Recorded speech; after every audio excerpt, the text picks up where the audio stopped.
Está llegando Gustavo Alfaro Claro, y te estaba lo vamos a avisando escuchar al profesor Alfaro. el amigo. Largo, fue un día muy largo el día de ayer, más que nada porque también estaba la premiación de todos los campeones del fútbol paraguayo, estuvimos ahí, terminó y salimos directamente para el aeropuerto y llegamos recién acabamos de llegar.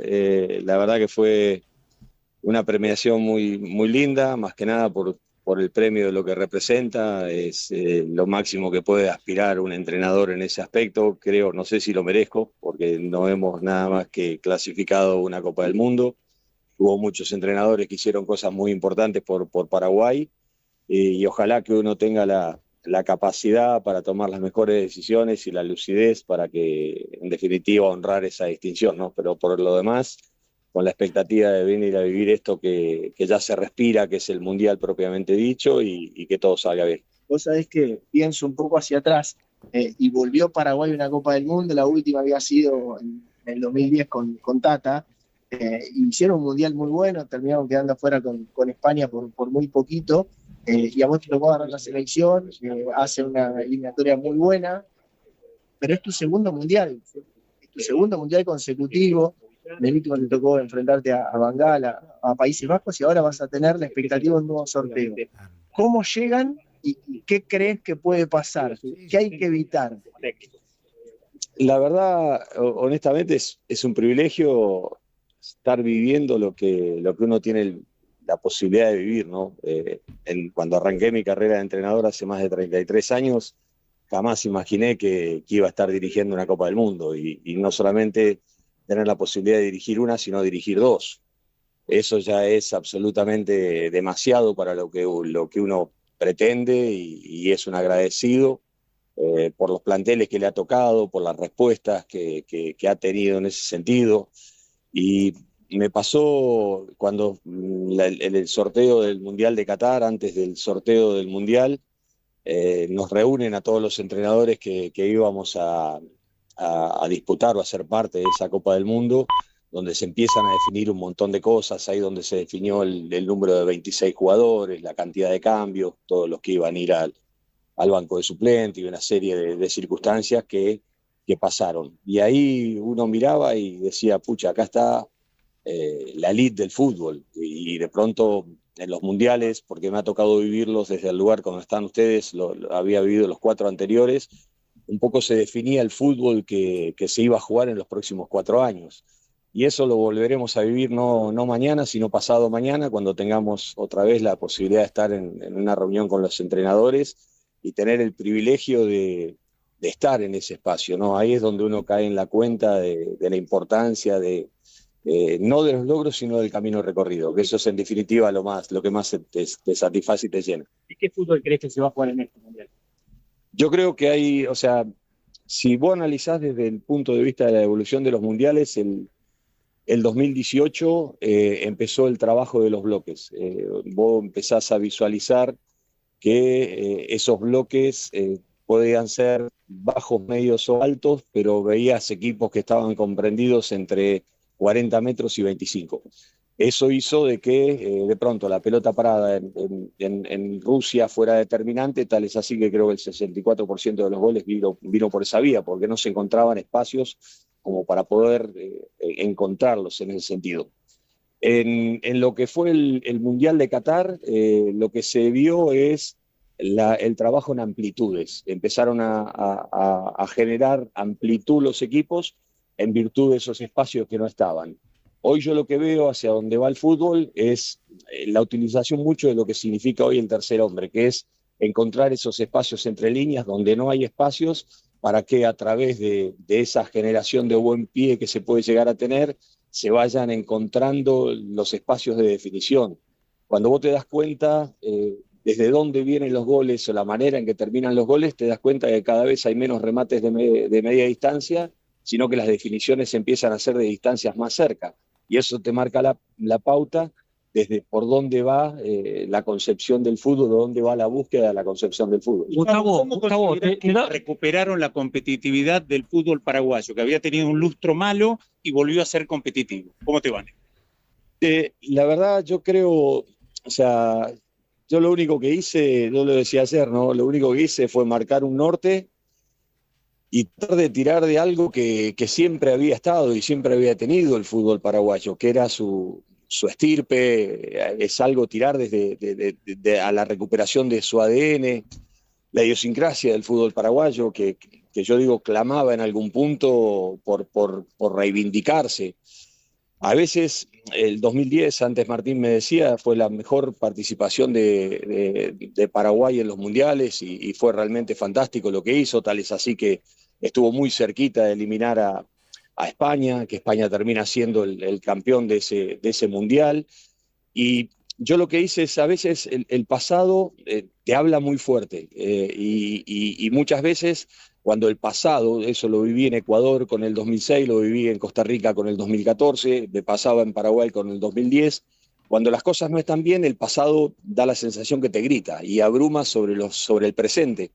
Y yo digo que para mí las respuestas estaban en el pasado, en volver a recuperar cosas que lo habían puesto a Paraguay en ese lugar y que cosas que siempre estuvieron, porque no es que uno pidió cosas que nunca Paraguay había podido dar. Y en definitiva, los jugadores lo entendieron rápido, lo necesitaron rápido, por eso digo que el gran mérito de la clasificación de Paraguay a la Copa del Mundo la tienen los jugadores. Gustavo, ¿y cómo tomás vos cuando se habla de la simbiosis? Cuando se habla de una simbiosis entre Paraguay y Alfaro, cuando se dice Alfaro representa lo que necesitaba Paraguay.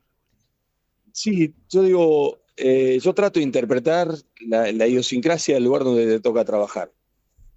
Es muy difícil que vos puedas saber, si uno habla de cambios generacionales, o sea, o cambios de paradigma, si querés, en el fútbol. A España le llevó 18 años pasar de la furia a esta expresión más estética de la búsqueda del fútbol. A Alemania le llevó 14 años. Entonces, es muy difícil que vos quieras llegar a un lugar y imponer tus condiciones. Vos tenés que adaptarte a la idiosincrasia del lugar. Y en función de adaptarte a la idiosincrasia del lugar, tratás de darle tu propia impronta para tratar de darle tu impulso a cada proyecto que vos puedas llevar adelante. Quizás las cosas que a mí me marcaron como entrenador van más en consecuencia con las búsquedas que por ahí puede llegar a tener Paraguay como selección. Entonces, a veces esa adaptabilidad a determinadas cosas se hace de una manera mucho más rápida, si se quiere, en ese sentido. Pero digo que a veces son cuestiones de tratar de acomodarse. Por eso digo que no podemos replicar las mismas cosas en todas partes, porque si no sería muy fácil, sería una receta de cocina. Y el fútbol tiene estos ponderables donde la voluntad del hombre es la que define, y ahí es donde tenés que fundamentalmente trabajar con ellos para sacar la mejor versión de ellos mismos. Y creo que en definitiva la clave de todo esto fue que coincidimos en los modos, en las búsquedas y en la manera de entenderlo. ¿Qué análisis puede hacer previo un entrenador en un sorteo mundial que tenés tantas variables, tantas posibilidades? ¿Cuál es el trabajo, el análisis previo que puede hacer un técnico? Mira, a ver, sabés que tenés complejidad. Por ejemplo, hoy la diferencia del mundial anterior, tenés la posibilidad de que los mejores, determinada cantidad de los terceros puedan llegar a seguir adelante. Entonces eso te abre otro tipo de competencia distinta, porque de pronto a nosotros nos pasó con Ecuador, que ganamos el debut, empatamos con Países Bajos, perdimos el último partido con Senegal y quedamos al margen. Hoy con 4 puntos pasás de la siguiente fase. Entonces eso hace a que la competencia te interprete de otra manera. A Argentina le tocó perder el primer partido contra Arabia Saudita y terminó siendo campeón del mundo. El Mundial te da ese margen de error que solo tenés en un partido.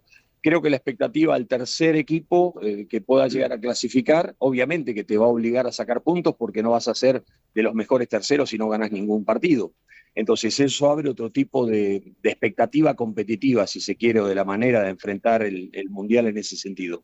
Pero después todo lo que vas a tener va a ser complejo. Paraguay se encuentra con la mejor versión de Alfaro. ¿Te parece que en este momento de tu carrera es tu mejor versión?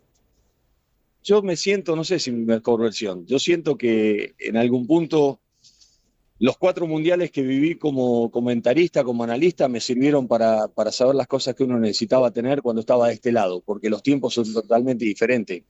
Son 10 días que se te da vuelta el mundo, son cosas que tenés que decir que no tenés tiempo para trabajar, es un lugar donde tenés que encontrar tiempo donde no hay tiempo, y son las cosas que en definitiva tenés que tratar de adaptarte a una dinámica diferente, si se quiere. Yo digo que es una combinación de experiencia, de vivencias, de camino recorrido, de tranquilidad para tomar decisiones, de saber, o no sé si saber o entender las luchas que tenés que dar en el momento que tenés que darla, el tratar de persuadir a dirigencia, persuadir a jugadores, a persuadir a gente que la necesitas en el trabajo, y creo que eso te lo da el valor de la experiencia. Un día el Cholo Simeone dijo, los entrenadores de selección, la selección no es para personas más grandes. Y yo digo que en algún punto, depende cómo lo quieras tomar, pero me parece que tiene mucha razón, porque es el bagaje de experiencia que necesitas, de la distancia y del camino recorrido que tenés que tener para saber elegir las batallas que tenés que dar y fundamentalmente cómo darlas. Y estamos hablando de tocar a enfrentar a un cabeza de serie. De los que ha visto, ¿cuál ve en cuanto a selecciones por personal, por momento, más fuertes ahora mismo? La verdad, obviamente que cabeza de serie no nos va a tocar enfrentar, porque estamos en el bombo 3.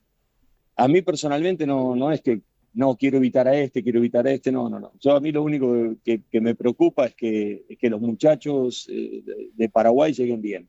Están trabajando mucho en consecuencia, hay muchas cosas que nosotros tenemos que incorporar, que tenemos que mejorar.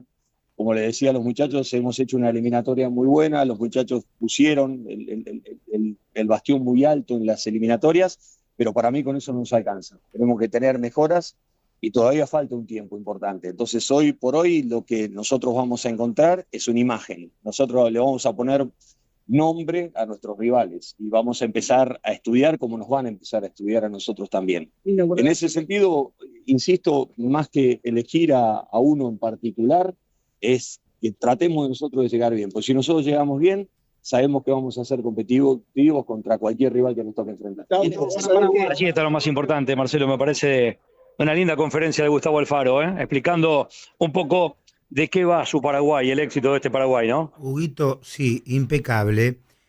Y sé que, porque le comentaste a la producción, que te está esperando en el mismo hotel